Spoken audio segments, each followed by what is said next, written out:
இலக்கை நோக்கி டுவர்ட் த கோல் இந்த நிகழ்ச்சிக்கு உங்களை அன்புடன் வரவேற்கிறோம். Praise the Lord. ஆண்டவராகிய இயேசுவின் இனிய நாமத்தில் இந்த புதிய நாளிலே உங்கள் எல்லாருக்கும் அன்பின் வாழ்த்துக்கள். மத்தேயு எழுதின சுவிசேஷம் 1 அதிகாரம் 20ஆம் வசனம். உன் மனைவியாகிய மரியாளை சேர்த்து கொள்ள ஐயப்படாதே. ஆண்டவர் யோசேப்பினிடத்தில் தம்முடைய தூதனை அனுப்பி சொன்ன ஒரு வார்த்தை. ஏன்னா இப்ப அவர் சிந்தித்து கொண்டிருக்கிறார். இப்போ ஒரு காரியத்தை அவர் கேள்விப்படுகிறார். தனக்கு நிச்சயிக்கப்பட்ட மரியாள் கர்ப்பவதியாயிருக்கிறாள் என்று.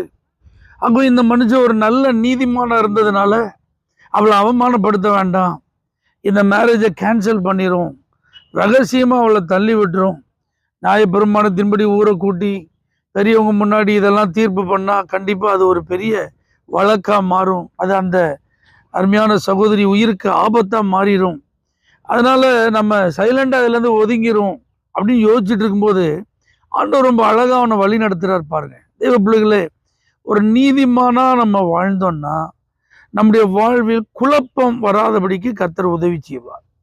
என்ன தீர்மானம் பண்ணணுங்கிறத கர்த்தர் நமக்கு சொல்லி தருவார். அவருடைய திட்டம், அதில் இணைந்து நாம் பிரயாணம் செய்வதற்கு அவர் உதவியா இருப்பார். இப்போ இதுல மனுக்குலத்தை மீட்கும் திட்டம் உள்ளடங்கி இருக்கிறது. இது முழுக்க முழுக்க தேவனுடைய தீர்மானம். ஆனா இப்போ இதுல யோசேப்பு ஆண்டவர் இன்வால்வ் பண்ண வைக்கணும்னா அவனுடைய டவுட்டை கிளாரிஃபை பண்ணி ஆகணும். அவனுடைய மனதில் இருக்கிற குழப்பத்துக்கும் அவனுடைய யோசனைக்கும் ஒரு பதில் கொடுத்தே ஆகணும்.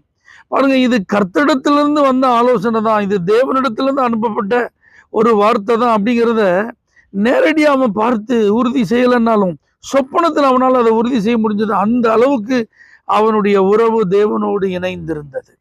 ஆகவே பாருங்க, மீட்பின் திட்டத்தில் யோசேப்புக்கும் ஒரு பங்கு கிடைத்தது.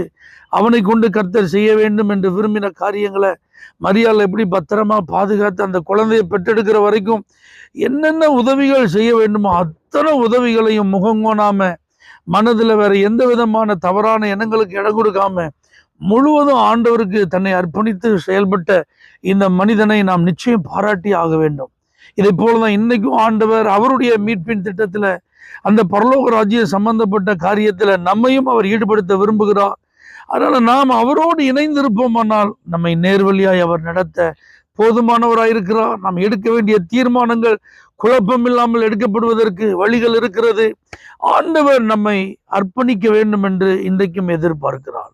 யோசேப்பை போல நீங்கள் தேவனோடு ஒரு நல்ல நெருக்கமான ஐக்கியத்தில் இருப்பீர்களானால் நீங்க டெசிஷன் மேக்கிங்ல தப்பு பண்ண மாட்டீங்க. அப்படியே ஃபார்வர்ட் பண்ணி போயிட்டு இருக்கிற அந்த காரியத்துல தயங்க மாட்டீங்க. எந்த விஷயமா இருந்தாலும் சந்தேகத்துக்கு நீங்க என்ன செய்ய மாட்டீங்க, இடம் கொடுக்க மாட்டீங்க. ஆகவே எந்த வாழ்க்கையின் சம்பந்தப்பட்ட காரியமா இருந்தாலும் கர்த்தர் நம்மை வழிநடத்த யோசேப்பை போல நம்மை அர்ப்பணிப்போம். தேவ திட்டத்தில் பங்கடைவோம். ஆவியானவரே, நீர் எங்களை நடத்தும். இயேசுவின் நாமத்தில் பிதாவே, ஆமென். For prayer contact, Pastor J. Kumar, El Shaddai Ministries, 9500252586, Surandai.